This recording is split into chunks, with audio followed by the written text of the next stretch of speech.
نظام.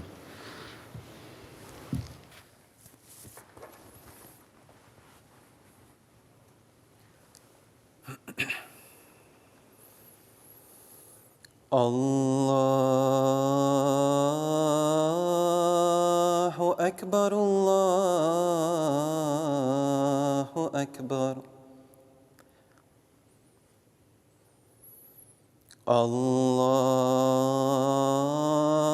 الله أكبر الله أكبر.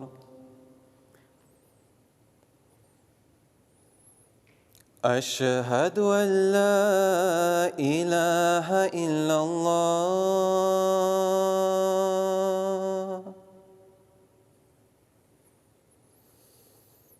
أشهد أن لا إله إلا الله.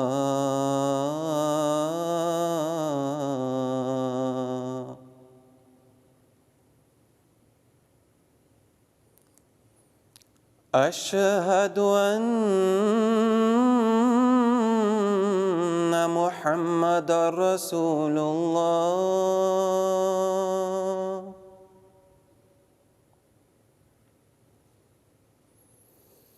أشهد أن محمدًا رسول الله.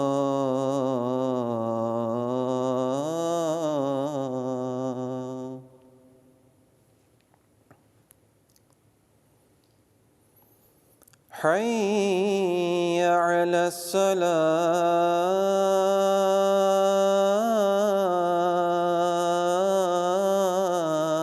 الصلاة.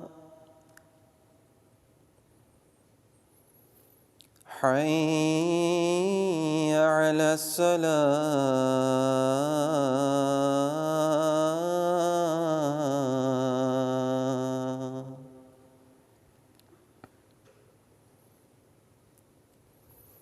حي على الفلاح.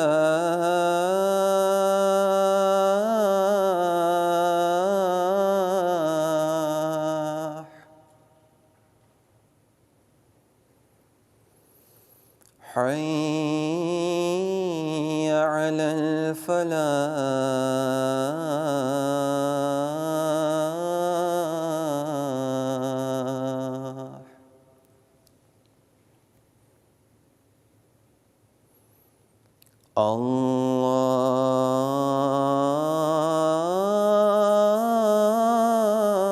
الله أكبر الله أكبر.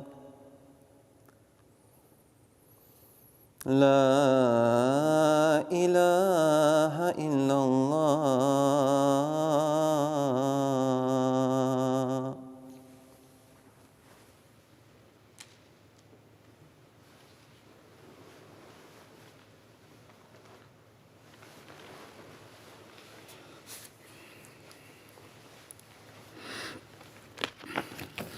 السلام علیکم ورحمۃ اللہ.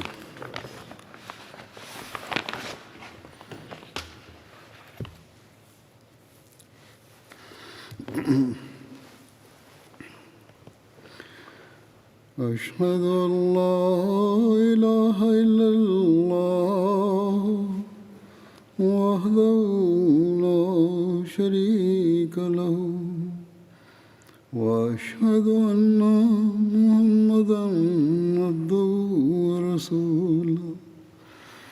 أما بعد فأعوذ بالله من الشيطان الرجيم.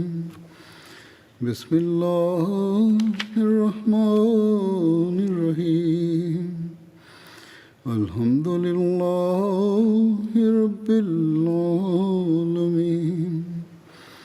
الرحمن الرحيم مالك يوم الدين.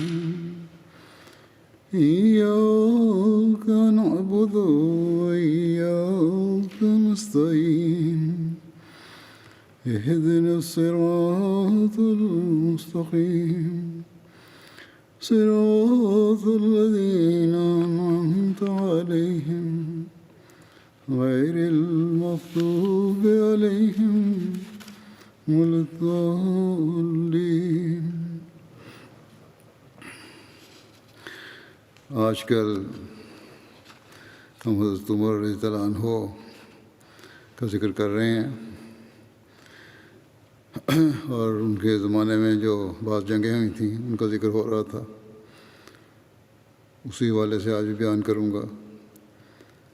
جنگ بویب جنگ کہلاتی ہے، جو 13 ہجری میں اور یہ بعض مورخین کے نزدیک 16 ہجری میں ہوئی. جسر کے مقام پر جسر کی جنگ میں، جس کا پہلے ذکر ہو چکا ہے گزشتہ خطبے میں، مسلمانوں کی شکست کے بعد حضرت مثنیٰ نے حضرت عمر کو جنگ کے بارے میں اطلاع بھجوائی. حضرت عمر نے قاصد کو فرمایا کہ اپنے اصحاب کے پاس واپس جاؤ اور ان کو کہو کہ اسلامی لشکر جہاں ہے وہیں ٹھہرا رہے، جلد ہی امداد آتی ہے. جسر کی جنگ میں شکست سے حضرت عمر کو سخت تکلیف پہنچی. آپ نے تمام عرب میں خطیب بھیجے جنہوں نے پرجوش تقریروں سے سارے عرب میں جوش بھر دیا. عرب کے قبائل اس قومی مارکے میں شامل ہونے کے لیے جوک در جوک آنا شروع ہو گئے. ان میں عیسائی قبائل بھی تھے، صرف مسلمان ہی نہیں تھے بلکہ عیسائی قبائل بھی تھے. حضرت عمر نے مسلمانوں کا ایک لشکر عراق روانہ کیا، اور حضرت مثنیٰ نے بھی عراق کے سرحدی مقامات سے فوج اکٹھی کر لی. رستم کو جب اس کی خبر ملی تو اس نے مہران کے ہمراہ ایک لشکر مسلمانوں کے مقابلے کے لیے روانہ کیا. ہیرا ایک مقام ہے جو کوفہ سے 3 میل کے فاصلے پر ہے، ایک شہر ہے. اس کے قریب بویب، یہ بویب جو ہے یہ بھی کوفہ کے پاس ایک نہر ہے جو دریائے فرات سے نکلتی ہے. اس مقام پر دونوں حریف صف آرا ہوئے. یہ جنگ رمضان کے مہینے میں لڑی گئی. اس مقام کے قریب ہی بعد میں کوفہ شہر آباد ہوا تھا. ایرانی جرنیل مہران نے کہا ہم دریا عبور کر کے آئیں یا تم آؤ گے؟ حضرت مثنیٰ نے کہا تم پار کر کے آؤ. پچھلی جنگ میں مسلمان دریا پار کر گئے تھے، اس دفعہ انہوں نے یہ حکمت عملی اختیار کی کہ ان کو کہا ایرانیوں کو کہ تم آؤ. حضرت مثنیٰ نے اپنے لشکر کی تنظیم اور صف آرائی کی، اور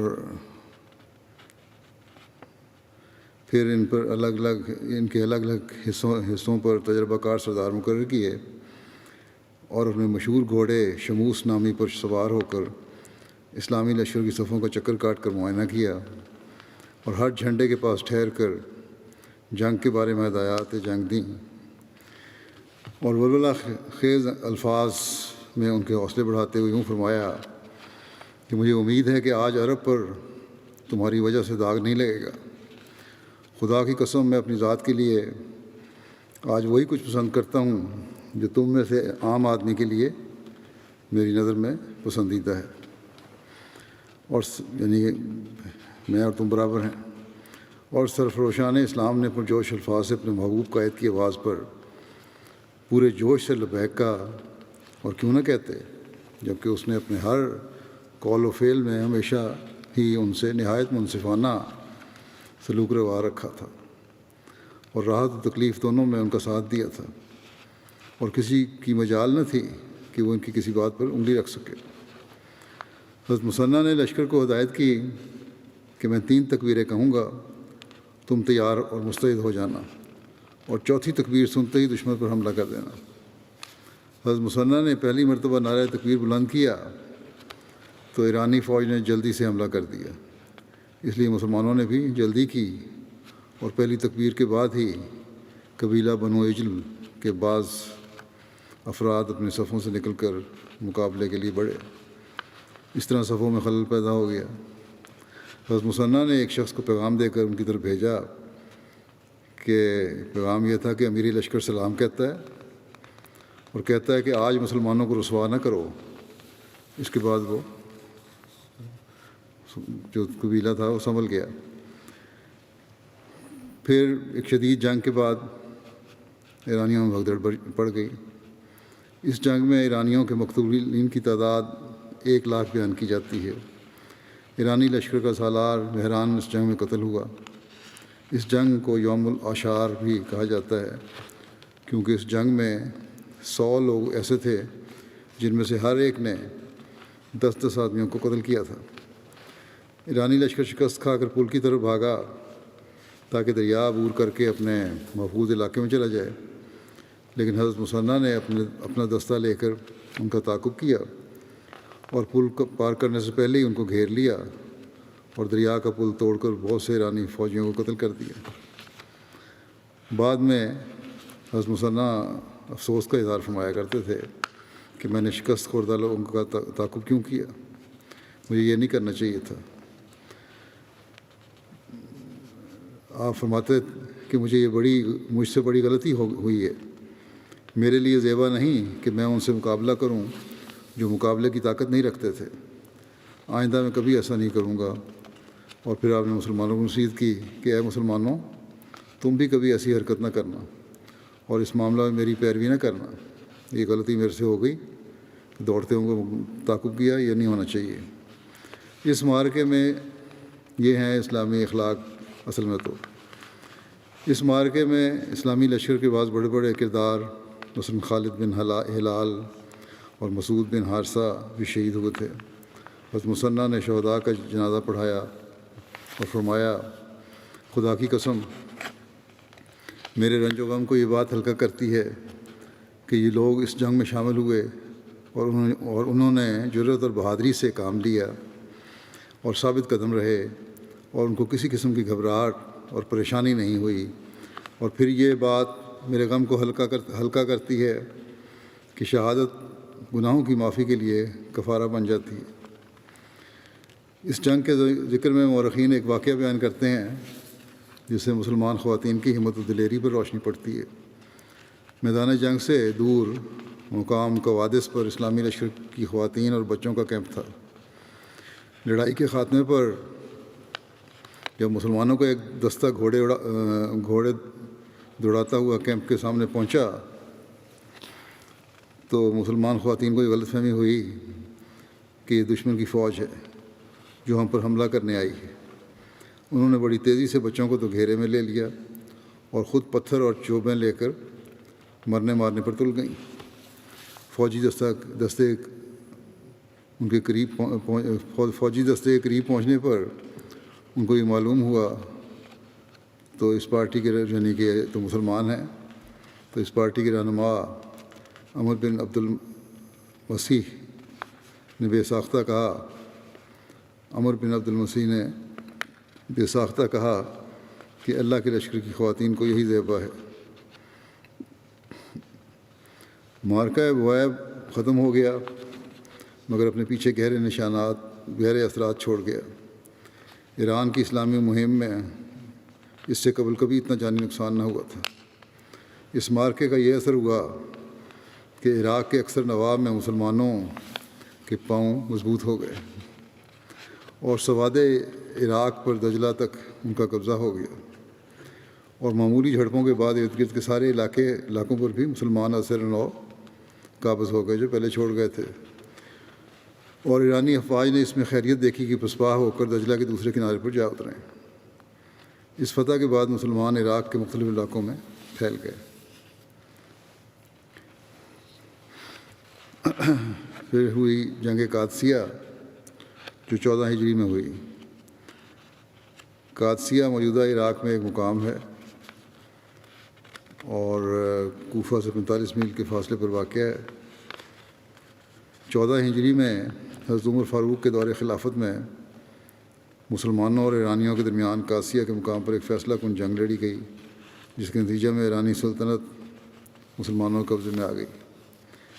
جب اہل فارس کو مسلمانوں کے کارناموں کا علم ہوا تو انہوں نے رستم کو فیروزان سے، جو ان کے دوسرے 2 سردار تھے، رستم اور فیروزان سے جو ان کے 2 سردار تھے، کہا کہ تم دونوں آپس میں اختلاف کرتے رہے اور تم دونوں نے اہل فارس کو کمزور کر کے دشمن کے حوصلے بڑھا دیے۔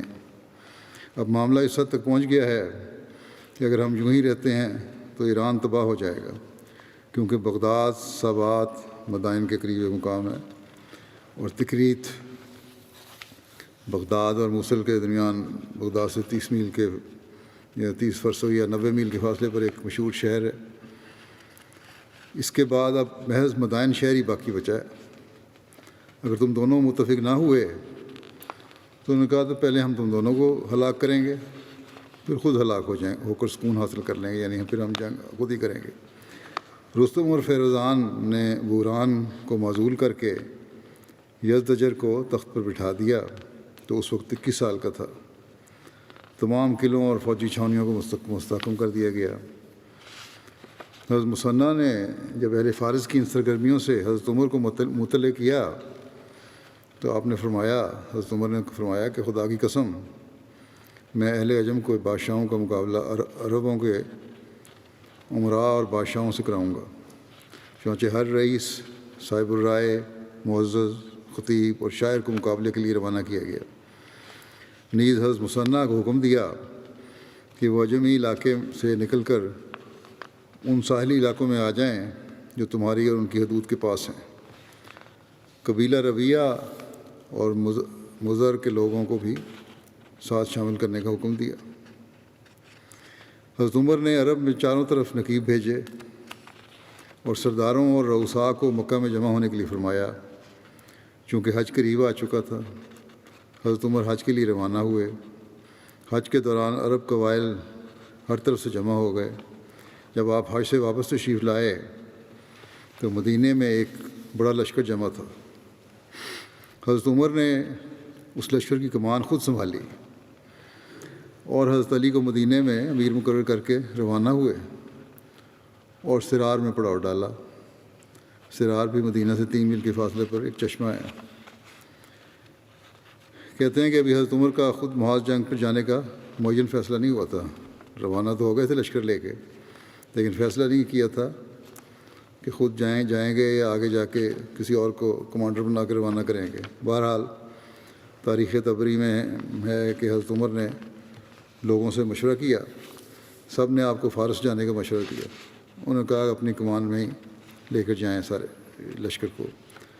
سرار آنے تک حضرت عمر نے کسی سے مشورہ نہیں کیا تھا، لیکن حضرت عبد الرحمن ان لوگوں میں سے تھے جنہوں نے آپ کو جانے سے روکا۔ باقیوں نے کہا ضرور جائیں لشکر لے کے، لیکن حضرت عبد الرحمن نے کہا نہیں۔ حضرت عبد الرحمن نے کہا کہ آج سے پہلے میں نے نبی کریم صلی اللہ علیہ وسلم کے سوا کسی پر اپنے ماں باپ کو قربان نہیں کیا، اور نہ آپ صلی اللہ علیہ وسلم کے بعد کچھ کبھی ایسا کروں گا، مگر آج میں کہتا ہوں کہ اے وہ کہ جس پر میرے ماں باپ فدا ہوں، اس معاملے کا آخری فیصلہ آپ مجھ پر چھوڑ دیں۔ حضرت عمر کو کہا انہوں نے، اور پھر انہوں نے مشورہ دیا کہ حضرت عمر کو کہا کہ آپ سرار مقام پر ہی رک جائیں اور ایک بڑے لشکر کو روانہ فرما دیں یہاں سے۔ پھر انہوں نے کہا کہ شروع سے لے کر اب تک آپ دیکھ چکے ہیں، حضرت عمر کو کہا کہ آپ دیکھ چکے ہیں کہ آپ کے لشکروں کے متعلق اللہ تعالیٰ کا کیا فیصلہ رہا ہے۔ اگر آپ کی فوج نے شکست کھائی تو وہ آپ کی شکست کی مانند نہ ہوگی۔ اگر ابتدا میں آپ شہید ہو گئے یا شکست کھا گئے تو مجھے اندیشہ ہے کہ پھر کبھی مسلمان نہ تکبیر پڑھ سکیں گے اور نہ ہی لا الہ الا اللہ کی گواہی دے سکیں گے۔ چیدہ بزرگی اور برگزیدہ اہل الرائے اصحاب کی مجلس شورا کے بعد حضرت عمر نے ایک عام جلسہ منعقد کی۔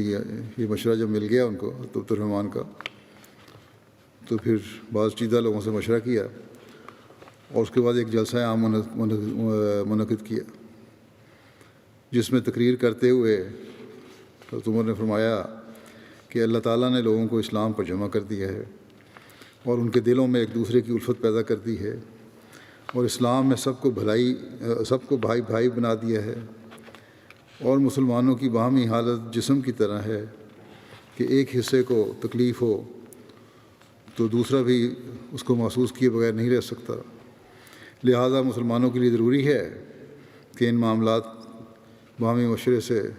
کے معاملات باہمی مشورے سے فیصل ہوا کریں، خصوصاً ان میں سے سمجھدار لوگوں کا مشورہ لے لیا جایا کرے، اور لوگوں کے لیے ضروری ہے کہ جس امر پہ متفق اور راضی ہو جائیں اس کی پیروی اور اطاعت کریں، اور امیر کے لیے ضروری ہے کہ وہ لوگوں میں سے اہل الرائے کے مشورے کو منظور کرے اور لوگوں کے متعلق جو ان کی رائے ہو اور جنگوں کے متعلق جو ان کی تدبیر ہو۔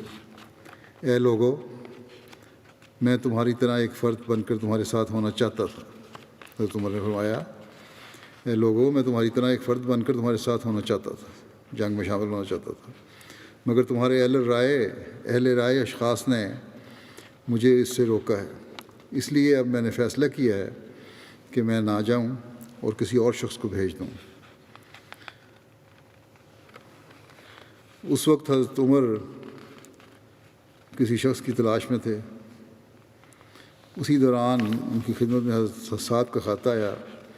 حضرت سعد اس وقت نجد کے صدقات پر مامور تھے۔ حضرت عمر نے فرمایا کہ مجھے کوئی آدمی بتاؤ جس کو کمانڈر بنایا جائے۔ حضرت عبد الرحمن نے کہا کہ آدمی تو آپ کو مل گیا ہے۔ حضرت عمر نے پوچھا وہ کون ہے؟ حضرت عبد الرحمن نے کہا کہ کچھار کا شیر سعد بن مالک، یہ سعد یعنی سعد بن ابی وقاص۔ باقی لوگوں نے بھی اس مشورے کی تائید کی۔ تاریخ تبری میں ہے کہ حضرت عمر نے حضرت سعد کو امیر مقرر فرما کر نصیحت فرمائی کہ اے سعد، تم کو یہ گمان نہ ہو کہ تم کو رسول اللہ صلی اللہ علیہ وسلم کا ماموں اور صحابی کہا جاتا ہے، کیونکہ اللہ تعالیٰ برائی کو برائی سے نہیں مٹاتا بلکہ برائی کو نیکی سے مٹاتا ہے۔ اللہ تعالیٰ اور بندے کے درمیان اطاعت کے سوا اور کوئی رشتہ نہیں ہے۔ یہ نصیحت فرمائی آپ نے۔ روانگی کے وقت حضرت عمر نے حضرت سعد کو فرمایا میری نصیحت کو یاد رکھنا۔ ایک اور نصیحت یہ فرمائی کہ تم نے ایک مشکل اور سخت کام کا بیڑا اٹھایا ہے، بس اپنے نفس کو اور اپنے ساتھیوں کو نیکی کی عادت ڈالو اور اس کے ذریعے فتح چاہو، اور یاد رکھو کہ ہر عادت ڈالنے کا ایک ذریعہ ہوتا ہے، اور نیکی کی عادت ڈالنے کا ذریعہ صبر ہے۔ صبر کرو گے نیکی کی عادت پڑے گی۔ بس ہر مصیبت جو تمہیں پہنچے اور تکلیف جو تم پر آئے اس پر صبر کرو، اس سے اللہ تعالیٰ کا خوف تمہیں حاصل ہوگا۔ پھر آپ نے فرمایا اپنے ساتھی مسلمانوں کو لے کر شراف سے ایران کی طرف مارچ کرو۔ شراف جو ہے نجد میں پانی کا ایک چشمہ ہے، اس مقام سے ہم نے کہا یہاں سے فوج اکٹھی ہوئی ہے اور یہاں سے شروع کر دو۔ اللہ تعالیٰ پر توکل کرو اور اپنے تمام امور میں اسی سے مدد چاہو، اور یاد رکھو کہ تم اس قوم کے مقابلہ کے لیے جا رہے ہو جن کی تعداد بہت زیادہ ہے، ساز و سامان بڑی کثرت سے ہے، جنگی طاقت نہایت مضبوط ہے، اور ایسے علاقے کے مقابلے کے لیے جا رہے ہو جو جنگی لحاظ سے سخت اور محفوظ ہے، اور گو اپنی زرخیزی اور سیرابی کے باعث عمدہ علاقہ ہے۔ اور دیکھو ان کے دھوکے میں نہ آ جانا، کیونکہ چالاک اور دھوکہ دینے والے لوگ ہیں۔ اور جب تم قادسیہ پہنچو تو تم لوگ پہاڑی علاقے کے آخری کنارے اور میدانی علاقے کے شروع کنارے پر ہو گئے، بس تم اس جگہ پر ہی مقیم رہنا اور یہاں سے نہ ہٹنا۔ جگہ بھی بتا دی کہ وہیں رہنا۔ جب دشمن کو تمہارے آنے کا علم ہوگا تو وہ مشتعل ہوں گے اور اپنے تمام رسالوں اور پیادہ فوجوں اور پوری قوت کے ساتھ تم پر حملہ آور ہوں گے۔ اس صورت میں اگر تم دشمن کے سامنے پوری ثابت قدمی سے جمے رہو گے اور تمہیں دشمن سے لڑائی میں ثواب کی خواہش ہوگی اور تمہاری نیت ٹھیک ہوگی تو مجھے امید ہے کہ تمہیں ان پر غلبہ حاصل ہوگا، اور پھر وہ کبھی اس طرح جمع ہو کر تمہارا مقابلہ نہ کر سکیں گے، اور اگر ہوئے بھی تو ان کے قلوب ان کے ساتھ نہ ہوں گے، ڈرے ہوئے دلوں کے ساتھ مقابلہ کریں گے۔ اور اگر کوئی دوسری صورت پیدا ہو گئی تو تم ایرانی علاقے کے قریب ترین میدانوں سے ہٹ کر، یعنی اگر پیچھے ہٹنے کی صورت پیدا ہوتی ہے، شکست کی صورت پیدا ہوتی ہے، تو قریب ترین میدانوں سے ہٹ کر اپنے علاقے کے قریب ترین پہاڑوں میں آ جاؤ گے۔ اس کے نتیجے میں تمہیں اپنے علاقے میں زیادہ جرأت ہوگی اور اس علاقے سے تم زیادہ واقف ہوگے، اور ایرانی تمہارے علاقے میں خوفزدہ ہوں گے اور انہیں اس علاقے سے ناواقفیت بھی ہوگی، یہاں تک کہ خدا تعالیٰ دوبارہ ان کے خلاف تمہارے فتح کا موقع پیدا کرے۔ آپ کو یہ یقین تھا کہ فتح تو ہونی ہے، اگر عارضی طور پر کوئی ایسا حالات پیدا بھی ہو جاتے ہیں تب بھی آخری فتح تمہاری ہے۔ غرض اس لشکر کے تمام نقل و حرکت حضرت عمر کے مدینہ سے آنے والے تفصیلی احکام کے مطابق ہو رہی تھی۔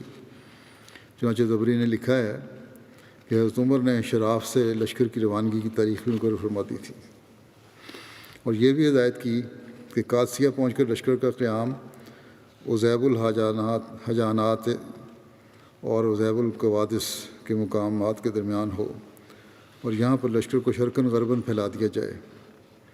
عزیب بھی قادسیہ اور مغیثیہ کے درمیان پانی کا ایک گھاٹ ہے جو قادسیہ سے 4 میل کے فاصلے پر اور مغیثہ سے 32 میل کے فاصلے پر ہے۔ حضرت عمر کے حضرت سعد بن ابی وقاص کے نام خط سے معلوم ہوتا ہے کہ وہاں 2 عزیب تھے، یہ بھی پتہ لگتا ہے تاریخ سے۔ حضرت عمر نے حضرت سعد بن ابی وقاص کو 4000 مجاہدین کے ساتھ ایران کی طرف بھیجا۔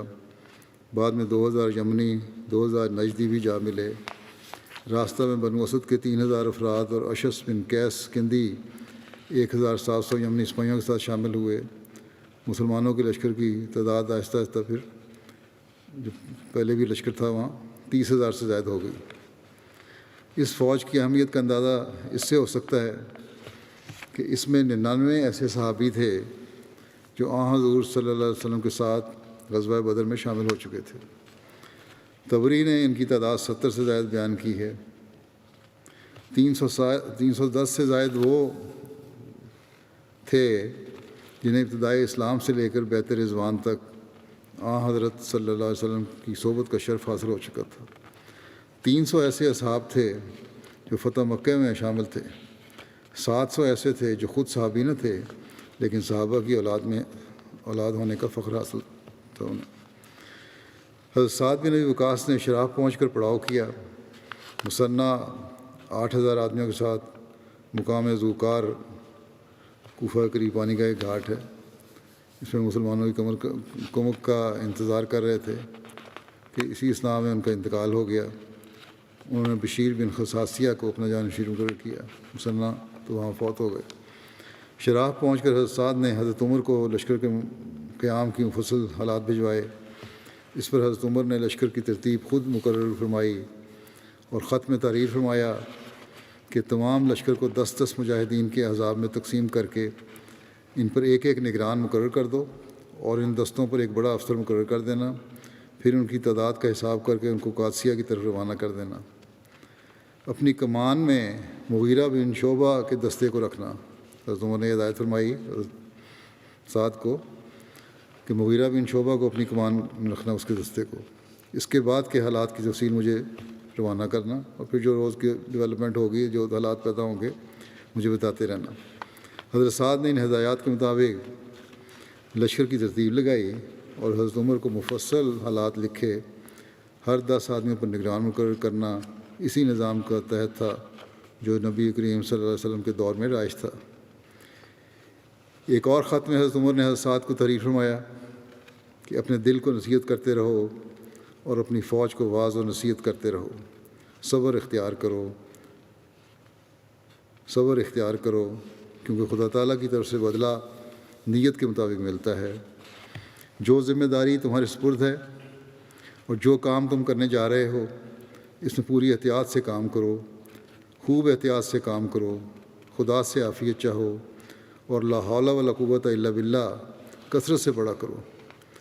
مجھے تحریر کرو کہ تمہارا لشکر کہاں تک پہنچ گیا ہے اور تمہارے مقابلے میں دشمن کا سپہ سالار کون مقرر کیا گیا ہے، کیونکہ بعض ہدایات جو میں تحریر کرنا چاہتا تھا صرف اس وجہ سے تحریر نہیں کر سکا کہ مجھے تمہارے اور تمہارے دشمن کے بعض قوائف کا پوری طرح علم نہیں۔ سارے قوائف بھیجو، پھر میں تمہیں مزید ہدایت دوں گا۔ بس مسلمانوں کے لشکر کی منازل میرے پاس بتفصیل لکھ بھیجو، اور اس علاقے کی کیفیت جو تمہارے درمیان اور ایرانی دارالحکومت مدائن کے درمیان ہے اس طرح لکھ بھیجو کہ گویا مجھے آنکھوں سے نظر آ جائے، یعنی پوری باریکی سے ساری تفصیل لکھو، اور اپنی تمام کیفیت مجھے وضاحت سے تحریر کرو، اور خدا تعالیٰ سے ڈرو اور اس سے امید رکھو، اور اپنے کام کے سلسلے میں اسی پر توکل کرو، اور اس بات سے ڈرتے رہو کہ خدا تمہیں ہٹا کر کوئی اور قوم یہ کام سر انجام دینے کے لیے لے آئے، یعنی اس بات کا خوف رہنا چاہیے ہمیشہ خدا کا تمہیں، یہ نہیں کہ تمہارا ٹھیکیدار بنا دیا۔ اگر تم نے یہ نہ ذمہ داری سنبھالی تو خدا تعالیٰ تمہیں اس کام سے ہٹا دے گا اور کوئی اور کام اس کام کو سر انجام دینے کے لیے لے آئے گا، اور یہ کام تو بہرحال ہونا ہے۔ قادسیہ پہنچ کر حضرت سعد نے حضرت عمر کو اپنے لشکر کے قیام اور حدود اربع کے متعلق مفصل لکھ کر بھیجا۔ حضرت عمر نے جواب تعریف فرمایا کہ اپنی جگہ پر مقیم رہو یہاں تک کہ دشمن خود حملہ آور ہو، اور اگر دشمن کو شکست ہو گئی تو مدائن تک پیش قدمی کرنا۔ حضرت سعد کے ضمن میں یہ بیان ہو چکا ہے، لیکن یہاں حضرت عمر کے حوالے سے بھی بیان کرنا ضروری ہے کہ حضرت سعد نے دربار خلافت کی ہدایت کے مطابق قادسیہ میں 1 ماہ قیام کیا، تاہم ایرانیوں میں سے کوئی بھی ان کے مقابلے کے لیے نہ آیا۔ اس پر اس علاقے کے لوگوں نے ایران کے بادشاہ یزدجر نام خط لکھا کہ اہل عرب کچھ عرصے سے قادسیہ میں مقیم ہیں اور آپ لوگوں نے ان کے مقابلے کے لیے کچھ نہیں کیا۔ انہوں نے فرات تک کا علاقہ برباد کر دیا ہے، مویشی وغیرہ لوٹ لیے ہیں، اگر مدد نہ آئی تو ہم سب کچھ ان کے حوالے کر دیں گے۔ اس خط کے بعد یزدجر نے رستم کو بلایا اور وہ ہیلے بہانوں سے جنگ میں شرکت سے گریز کرتا رہا۔ رستم بچتا رہا اور اپنی جگہ جالینوس کو فوج کا سپہ سالار مقرر کرنے کا مشورہ دیا، مگر بادشاہ کے سامنے رستم کی ایک نہ چلی اور اسے لشکر کے ساتھ لے کر جانا پڑا۔ حضرت عمر نے حضرت سعد کو لکھا کہ رستم کے پاس دعوت اسلام دینے کے لیے تم ایسے لوگوں کو بھیجو جو وجیح، عقل مند اور بہادر ہوں۔ یوں ہی جنگ نہیں کر دینی، اس دشمن کو بھی دعوت اسلام دینی ہے۔ اور اللہ تعالیٰ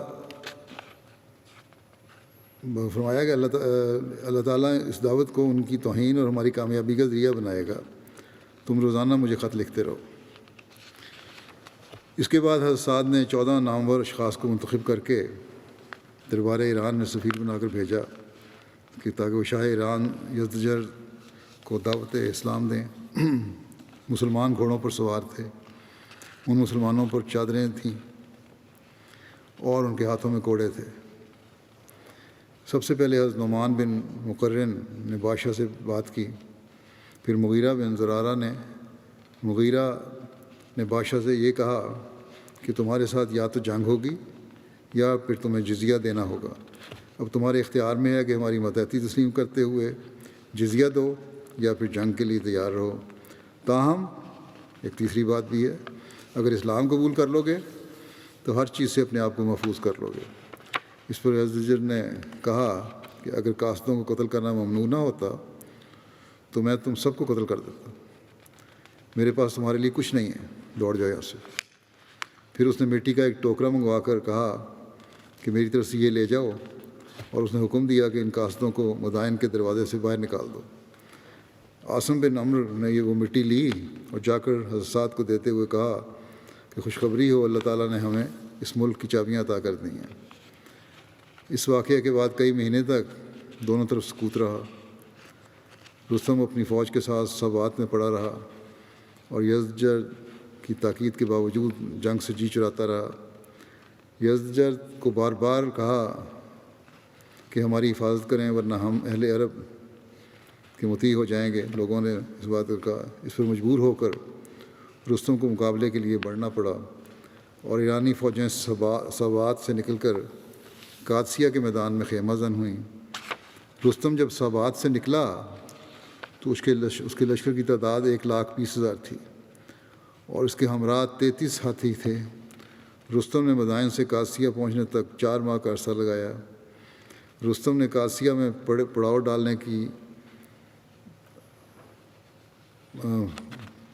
ڈالنے کے بعد اگلی صبح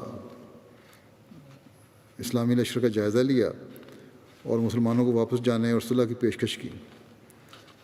رستم نے کہا مسلمانوں کو صلح کر لو اور واپس چلے جاؤ، جس کا جواب مسلمانوں کی طرف سے یہ دیا گیا کہ ہم دنیا طلبی کے لیے نہیں آئے بلکہ ہمارا مقصد آخرت ہے۔ رستم نے مطالبہ کیا کہ اس کے دربار میں مسلمانوں کی طرف سے ایلچی مذاکرات کے لیے آئیں۔ رستم کے دربار میں عمدہ اور قیمتی قالین بچھائے گئے اور مکمل آرائش و زیبائش کا انتظام کیا گیا۔ رستم کے لیے سونے کا تخت بچھایا گیا اور اس پر قالین بچھا کر اور سونے کے دھاگوں سے تیار کردہ تکیے لگا کر خوب مزین کیا گیا۔ مسلمانوں کی جانب سے سب سے پہلے حضرت ربی بن عامر گئے۔ وہ رستم کی طرف اس حال میں گئے کہ اپنے نیزے کا سہارا لیتے ہوئے چھوٹے چھوٹے قدم اٹھاتے رہے، جس سے نیزے کی نوک سے قالین اور گدے پھٹتے چلے جاتے تھے۔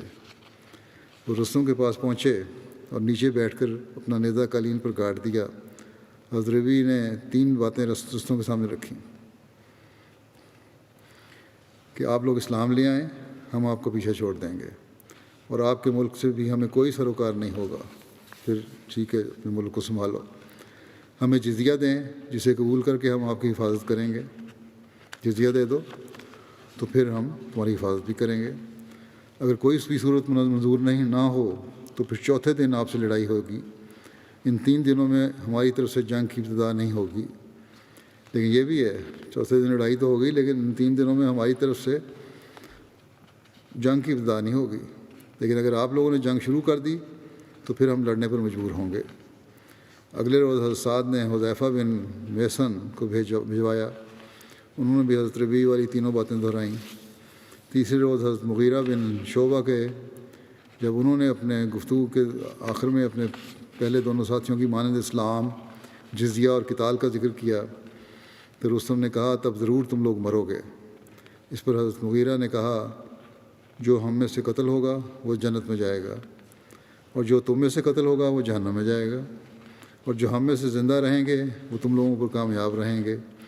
حضرت مغیرہ کی بات سن کر رستم نے سخت برہم کر قسم کھا کر کہا کہ آفتاب کی قسم کل ابھی دن مکمل نکلنے بھی نہ پائے گا کہ ہم اس سے قبل ہی تم کو سب کو تہہ تہہ کر دیں گے۔ حضرت مغیرہ کے بعد بھی چند سمجھدار مسلمانوں کو حضرت سعد نے رستم کے دربار میں بھیجا، جن کی شام کو واپسی ہوئی۔ حضرت سعد نے مسلمانوں کو مورچہ بند ہونے کا حکم دیا اور ایرانیوں کی طرف پیغام بھجوایا کہ دریا عبور کرنا تمہارا کام ہے۔ پل پر مسلمانوں کا قبضہ تھا، اس لیے ایرانیوں کو ساری رات دوسری جگہ دریائے عتیق پر پل بنانا پڑا۔ رستم نے پل عبور کرتے وقت کہا کہ کل ہم مسلمانوں کو پیس کر رکھ دیں گے۔ آگے سے ایک شخص نے کہا کہ اگر اللہ چاہے تو، اس کے ساتھیوں میں سے کسی نے کہا، شاید اس کو اللہ پر بھی یقین تھا۔ اس پر رستم نے کہا کہ اگر اللہ نہ بھی چاہے نعوذ باللہ تب بھی ہم پیس دیں گے۔ مسلمان اپنی صف بندی مکمل کر چکے تھے اور حضرت سعد کے جسم میں پھوڑے نکل آئے۔ اس دوران ان کو بیماری ہو گئی، پھوڑا نکل آیا، اور وہ عرق النساء یعنی شیاٹیکا کی بیماری میں بھی کے باعث بیٹھ بھی نہیں سکتے تھے۔ وہ لیٹے رہتے تھے سینے کے بل، ان کے سینے کے نیچے تکیہ رکھا ہوتا تھا، اس کے سہارے وہ محل کی چھت سے یا جگہ ہے درخت کے اوپر جو مچان بنائی تھی اس کے اوپر سے لشکر کی طرف دیکھتے رہتے۔ حضرت سعد نے خالد بن عرفطہ کو اپنا نائب مقرر کیا۔ حضرت سعد نے مسلمانوں سے خطاب کیا اور انہیں جہاد کی ترغیب دی اور اللہ کی فتح کا وعدہ یاد دلایا۔ اہل فارس کی افواج دریائے عتیق کے کنارے تھیں۔ یہ دریائے عتیق بھی دریا ہے جو فرات سے نکلتا ہے، اور مسلمانوں کی افواج قدیس کی دیوار اور خندق کے ساتھ تھیں۔ قدیس قادسیہ کے نزدیک ایک احاطہ ہے جو دریائے عتیق سے 1 میل کے فاصلے پر تھا۔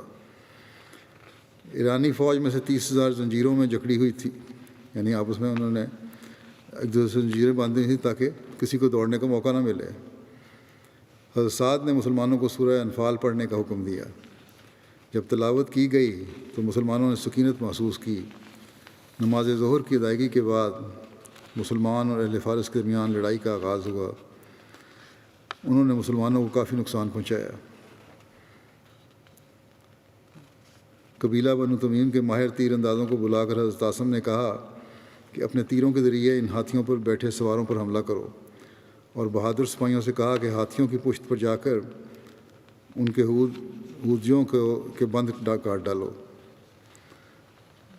چنانچہ کوئی ہاتھی ایسا نہ بچا جس کے اوپر سے اس کا سامان اور سوار باقی بچا ہو۔ سورج غروب ہونے کے بعد تک لڑائی جاری رہی۔ پہلے روز قبیلہ بنو اسد کے 500 مسلمان شہید ہوئے۔ اس دن کو یوم ارماس کہا جاتا ہے۔ دوسرے روز صبح ہوئی تو حضرت سعد نے سب شہداء کو دفنایا اور زخمیوں کو عورتوں کے سپرد کیا تاکہ وہ ان کی دیکھ بھال کریں۔ اسی دوران ملک شام سے مسلمانوں کو کمک موصول ہوئی۔ حضرت ہاشم بن عتبہ بن ابی وقاص اس کمک کے امیر تھے۔ اس کے اگلے حصے پر حضرت قعقاع بن عمرو امیر تھے۔ قعقاع بہت جلد سفر طے کر کے اغواس کی صبح عراق کے لشکر میں پہنچ گئے۔ قعقاع نے یہ ہوشیاری کی کہ اپنے ہر اول دستوں کو 10-10 سپاہیوں کے گروپوں میں تقسیم کر دیا تھا، جو ایک دوسرے سے کچھ فاصلے پر حرکت کر رہے تھے، اور باری باری اسلامی لشکر سے یہ 10-10 کے دستے ملتے جاتے تھے۔ ہر دستے کے آنے پر نعرہ تکبیر بلند ہوتا اور یوں معلوم ہوتا کہ اسلامی لشکر کو مسلسل کمک مل رہی ہے۔ خود حضرت قعقاع پہلے حصے میں پہنچے، جاتے ہی مسلمانوں کو سلام کیا اور لشکر کی آمد کی خوشخبری سنائی اور کہا، اے لوگو، تم وہ کرو جو میں کر رہا ہوں۔ یہ کہہ کر وہ آگے بڑھے اور مبارزت طلب کی۔ یہ سن کر بہمن جازریہ مقابلے کے لیے نکلا۔ دونوں میں مقابلہ ہوا اور حضرت قعقاع نے اسے قتل کر دیا۔ مسلمان بہمن جازریہ کے قتل اور مسلمانوں کی امدادی لشکر کی وجہ سے بہت خوش تھے۔ حضرت قعقاع کے بارے میں حضرت ابوبکر کا یہ قول ہے کہ وہ لشکر ناقابل شکست ہوتا ہے جہاں ان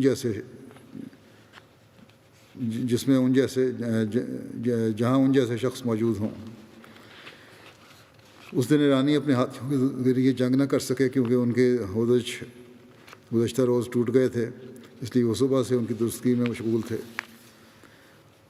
اور مسلمانوں نے یہ ترکیب اختیار کی کہ اپنے اونٹوں کو جھول پہنا دیے، جس کے باعث اونٹ اوجل ہو گئے، ان کے اوپر کپڑے ڈال دیے، ان کے جسم اور گردنیں سب چھپ گئیں اور یوں معلوم ہوتا تھا گویا ہاتھی ہیں۔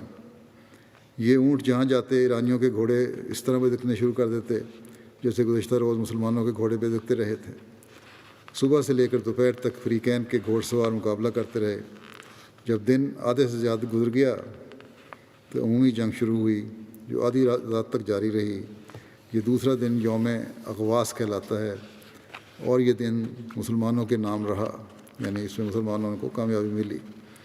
تیسرے دن کی صبح ہوئی تو دونوں لشکر اپنے اپنے مورچوں میں تھے۔ اس روز خونریز جنگ ہوئی۔ مسلمان شہداء کی تعداد 2000 تھی اور ایرانی فوج کے 10,000 سپاہی قتل ہوئے۔ مسلمان اپنے مقتولین کو دفن کرتے رہے اور زخمیوں کو علاج کے لیے عورتوں کے سپرد کرتے رہے، جبکہ ایرانیوں کے مقتولین کی لاشیں اسی طرح میدان میں پڑی رہیں۔ اس رات ایرانی اپنے ہاتھیوں کے ہودج وغیرہ درست کرتے رہے۔ پیدل فوج ہاتھیوں کے حفاظت کے لیے ساتھ تھی، تاہم آج کے روز اتنی تباہی وہ ہاتھی نہ پھیلا سکے جتنی انہوں نے پہلے دن پھیلائی تھی۔ حضرت سعد نے حضرت قعقاع اور حضرت عاصم کی طرف پیغام بھیجا کہ ایرانیوں کے سفید ہاتھی سے میرا پیچھا چھڑاؤ۔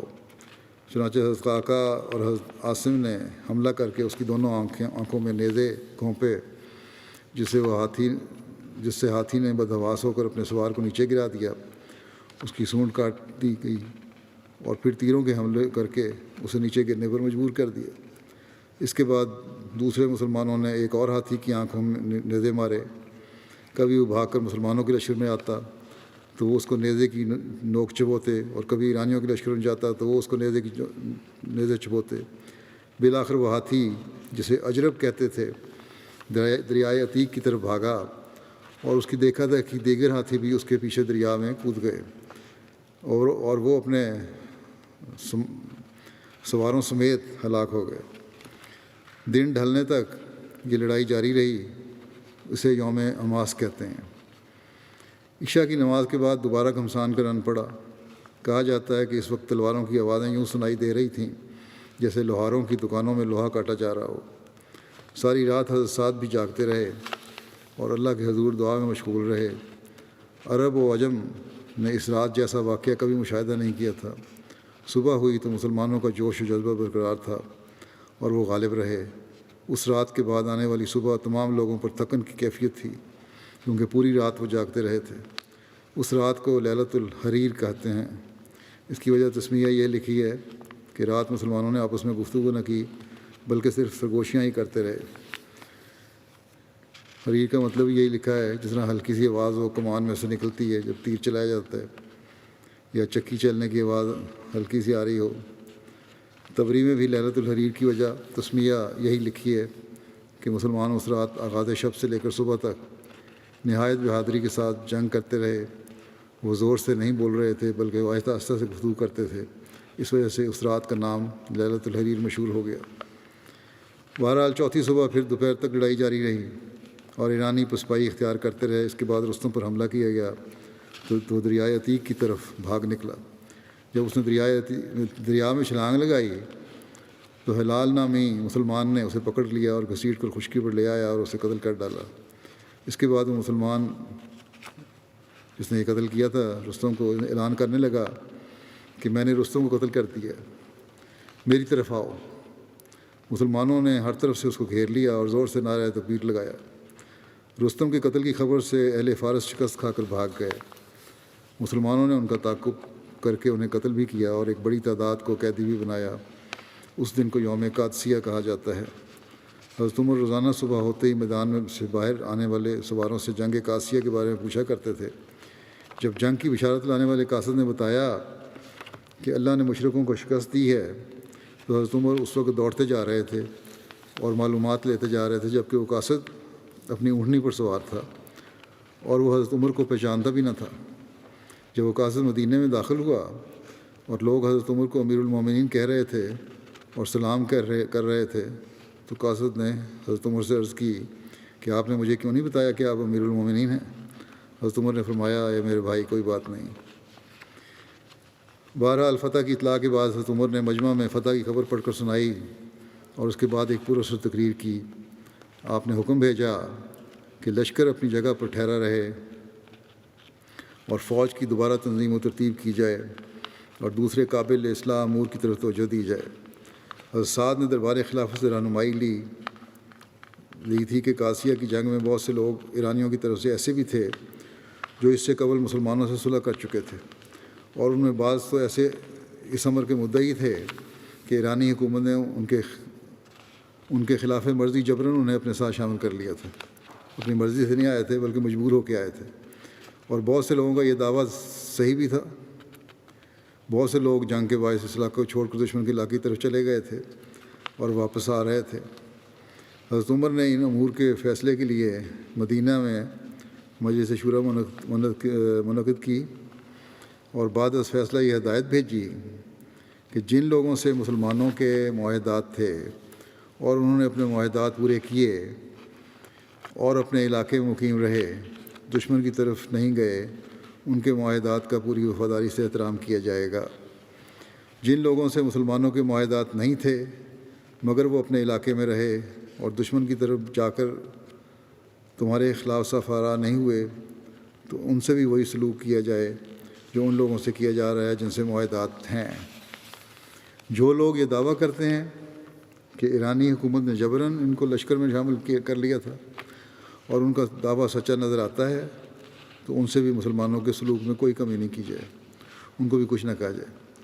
اور جو لوگ اس امر کے جھوٹے مدعی ہیں کہ ان پر جبر کیا گیا بلکہ وہ خود اپنی مرضی سے دشمن کے ساتھ مل کر تمہارے خلاف سرگرم کار رہے تو ان کا پہلا معاہدہ تو منسوخ ہو گیا کیونکہ انہوں نے دشمن کا ساتھ دیا۔ اب یا تو ان سے دوبارہ مصالحت کی جائے یا انہیں ان کے امن کی جگہ پر پہنچا دیا جائے، یعنی پھر ان کو معاہدہ کر کے وہاں سے نکال دیا جائے اور جہاں وہ جانا چاہتے ہیں امن سے رہنے کے لیے چلے جائیں۔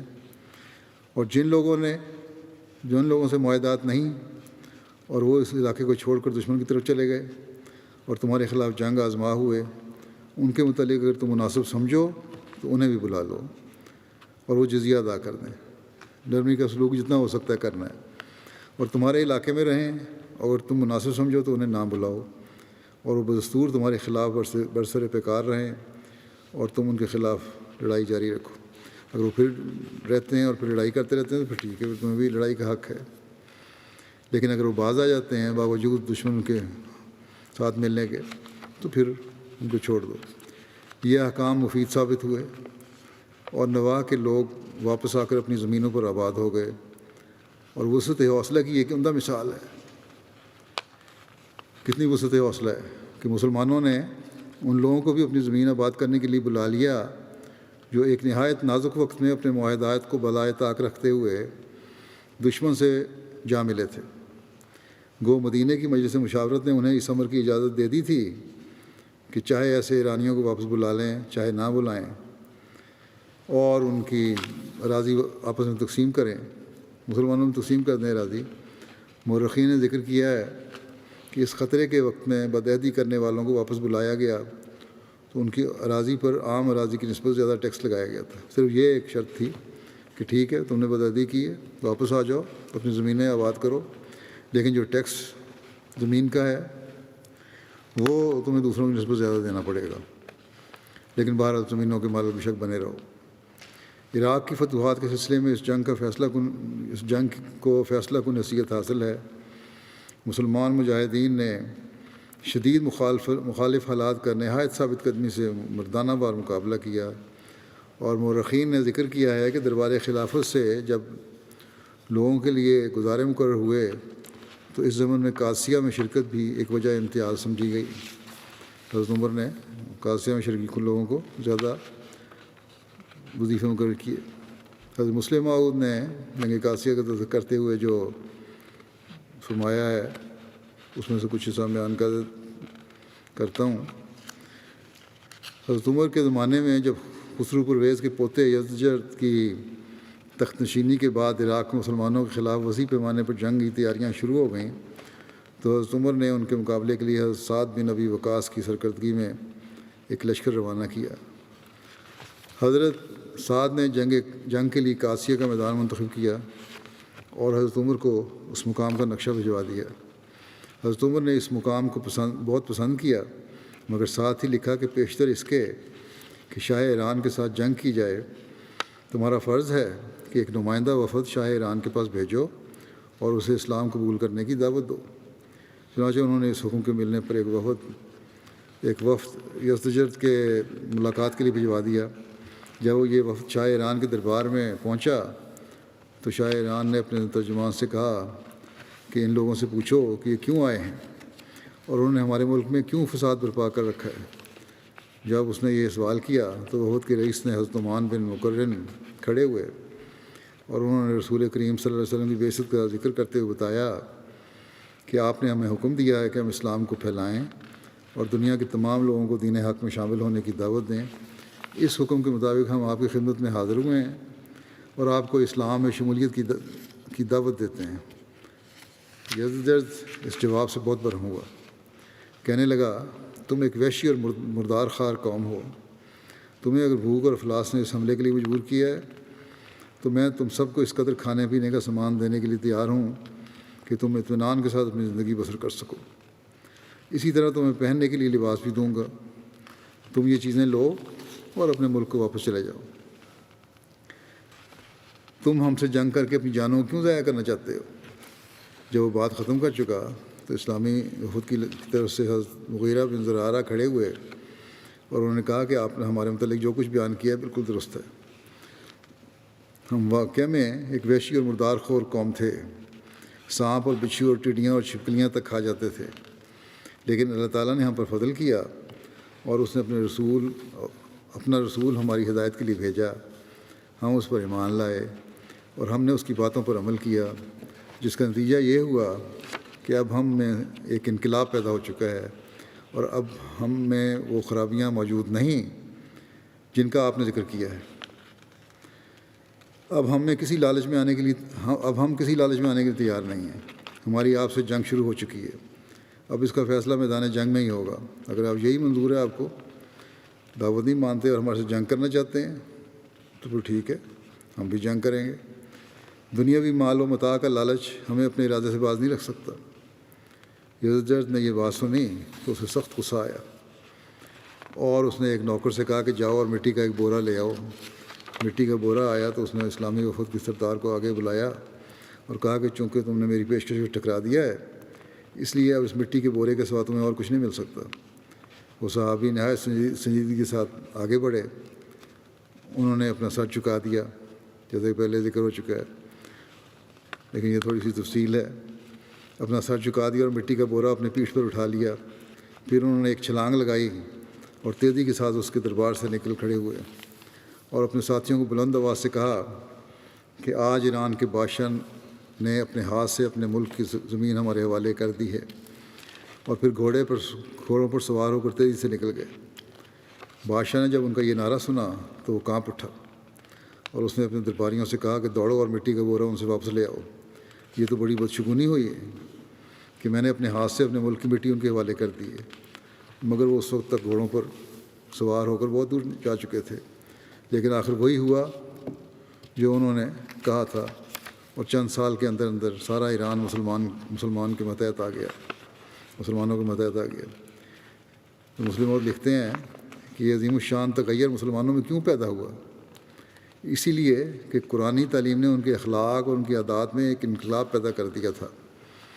ان کی سفلی زندگی پر اس نے ایک موت طاری کر دی تھی، اور انہیں بلند کردار اور اعلیٰ درجہ کے اخلاق کی سطح پر لا کر کھڑا کر دیا تھا، جس کی وجہ سے انقلاب پیدا ہوا۔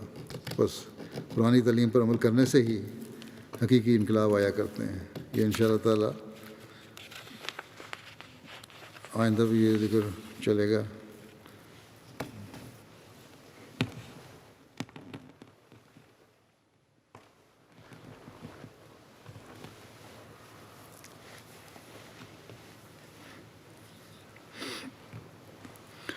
الحمد للہ نحمده ونستعینه ونستغفره ونؤمن به ونتوکل علیہ ونعوذ باللہ من شرور انفسنا ومن سیئات اعمالنا من يهده الله فلا مضل له ومن يضلل فلا هادي له ونشهد أن لا إله إلا الله ونشهد أن محمدا عبده ورسوله عباد الله رحمكم الله إن الله يأمر بالعدل والإحسان وإيتاء ذي القربى وينهى عن الفحشاء والمنكر والبغي يعظكم لعلكم تذكرون اذكروا الله يذكركم وادعوه يستجب لكم ولذكر الله أكبر